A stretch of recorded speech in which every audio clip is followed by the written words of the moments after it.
Jeremias.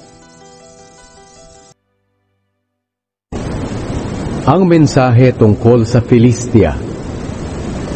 Ika-47 kabanata. Ito ang sinabi ng Panginoon kay Propeta Jeremias tungkol sa Filistia noong hindi pa sinasalakay ng Faraon ang Gaza. May bansang sasalakay mula sa hilaga na parang baha na aapaw sa buong lupain.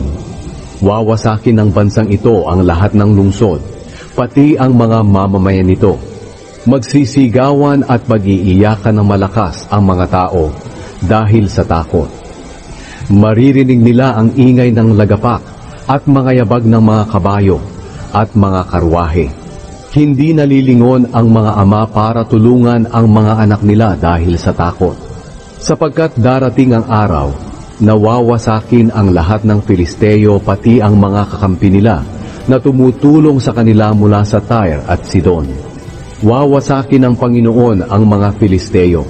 Ito ang mga taong mula sa Kaftor. Ang mga taga-Gaza ay magpapakalbo, tanda ng pagluluksa nila. At ang mga taga-Ashkelon ay tatahimik sa kalungkutan.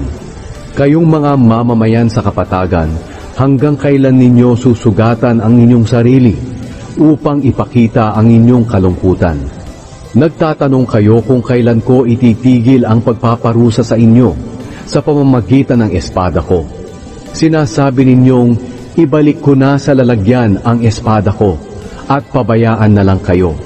Pero paano ito mapipigil?